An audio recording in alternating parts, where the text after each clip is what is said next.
¿Qué es importante tener en cuenta cuando trabajamos con el teorema de Pitágoras?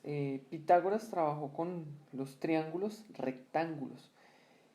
Para que sea aplicable el teorema de Pitágoras debe existir un ángulo de 90 grados. Si no existe un ángulo de 90 grados, voy a suponer que de pronto la persona tiene la siguiente figura. En este tipo de ángulos no se podría trabajar el teorema de Pitágoras. Hablo de cuando trabajamos, por ejemplo, con un triángulo escaleno. No se podría trabajar con el teorema de Pitágoras. Hagámoslo un poco más evidente para que sea de pronto más claro, que se vea más claridad, que no hay un ángulo de 90 grados porque tiende a confundirnos. Como en este caso ninguno de los ángulos, ni el de acá, ni el de acá, ni el de acá, cumple la característica de 90 grados, es descartado el teorema de Pitágoras. No se puede utilizar el teorema de Pitágoras. ¿Listo? Pero en cambio, si el teorema de Pitágoras, si el triángulo como tal tiene cualquier tipo de forma, ojo, en la forma que usted lo dibuja, usted puede encontrar de pronto una figura por allá que la va a ver, por ejemplo, así, ¿sí? Desde que uno de sus ángulos sea de 90 grados, el teorema de Pitágoras aplica. ¿Listo? Entonces no tiene ninguna dificultad. Entonces digamos que una de las características del teorema de Pitágoras es que uno de sus ángulos debe cumplir la característica de ser un ángulo de 90 grados. ¿Listo? ¿Qué también es importante saber y por qué es importante este ángulo de 90 grados? Nótese lo que nos dice ahí, el cateto opuesto al ángulo de 90 grados siempre será la hipotenusa.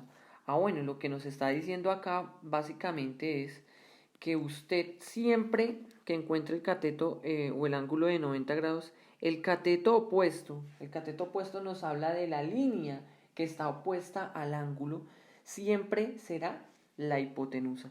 En este caso, la hipotenusa de este triángulo sería este, que se puede denominar con H. Bueno, digamos que la H no la trabajamos mucho como hipotenusa, teniendo en cuenta que a veces la altura la trabajamos con H. En el caso de Pitágoras, la hipotenusa siempre se conoció con la letra C. Vamos a mirar acá, por ejemplo, entonces, en este ángulo, su hipotenusa vendría a ser entonces esta figura, ¿ya? La línea que está opuesta al ángulo de 90 grados siempre será entonces su hipotenusa. Y es importantísimo que nosotros tengamos en cuenta esto, ya que cuando empecemos también a trabajar las razones trigonométricas, debe ser importante reconocer la hipotenusa. Es la primera que usted debe identificar. En un triángulo donde usted tiene tres líneas, séase cual sea el tipo de triángulo, hablemos de un triángulo que no sea rectángulo, o sea, que no sea para trabajar con teorema de Pitágoras. Vamos a hacer aquí uno, por ejemplo. Usted debe reconocer la hipotenusa. Normalmente la hipotenusa se reconoce por ser la línea más larga del triángulo. En este caso esta podría ser la altura y esta podría ser la base, ¿sí? Eso es lo importante, que usted reconozca la hipotenusa cuando esté trabajando este tipo de triángulos. Perfecto. ¿Qué nos decía este señor Pitágoras? Pitágoras lo que hizo fue hacer un descubrimiento bien interesante. El hombre cogió un triángulo, nos vamos a concentrar acá en esta, en esta figurita que les dibujé acá, y nos vamos a concentrar en ese triángulo amarillo.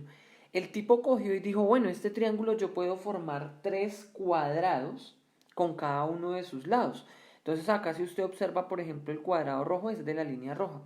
Y el hombre nos decía que el área de este cuadrado, voy a suponer que en este cuadrado tiene un área de, va a ponerle hipotéticamente que tiene 9 centímetros o metros cuadrados, en fin. Y a esta le voy a poner que tiene 16 centímetros o metros cuadrados, lo que sea. El hombre lo que nos decía es que esta área, voy a llamarla X, era igual a la suma de las dos áreas. Lo que quiere decir que si usted necesitaba saber qué diámetro había acá, pues solo tenía que sumar 9 más 16 y por lo tanto esto correspondía a 25. Eso era lo que nos decía Pitágoras. Pitágoras, su descubrimiento fue prácticamente ese. Ya que este tipo de solución le dio nuevos planteamientos, ¿por qué? Porque, bueno, si yo sé que este cuadrado tiene un área de 25, voy a ponerle centímetros cuadrados. Pues hombre, yo fácilmente puedo hallar a cuánto vale cada uno de sus lados, teniendo en cuenta que el área es igual al lado al cuadrado, pues al despejar yo puedo decir que la raíz del área es igual al lado. Y por eso podíamos encontrar el valor de este lado, que en este caso sería, por ejemplo, 5 y 5. ¿Sí? Este sería el valor de sus lados. Lo hallábamos a través del área que nos dio a descubrir digamos que este planteamiento de Pitágoras. Este teorema de Pitágoras quizás es uno de los más utilizados en el mundo, de los más utilizados. Este teorema lo utilizan en casi que todas las ingenierías, en casi que todas las arquitecturas. Muchos de los aspectos y cálculos que se hacen a través de varios aspectos se localizan a través del teorema de Pitágoras, ya que es uno de los teoremas que tiene múltiples demostraciones.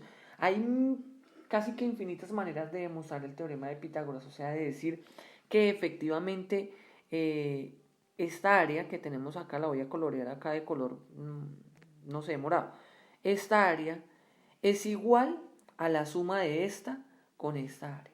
Y eso lo hizo muy interesante a la hora de hacer investigaciones. ¿Listo? Entonces, para que lo tengamos presente. Básicamente, eso es lo que usted tiene que reconocer. Por lo tanto, va a subrayar entonces acá, como dicen, el teorema como tal, que dice que la suma del área de la base y el área de su altura siempre será igual al área del cuadrado de la hipotenusa. ¿Listo? Entonces, para que por favor ustedes lo tengan en cuenta. Y básicamente esa sería como la explicación teórica del teorema de Pitágoras.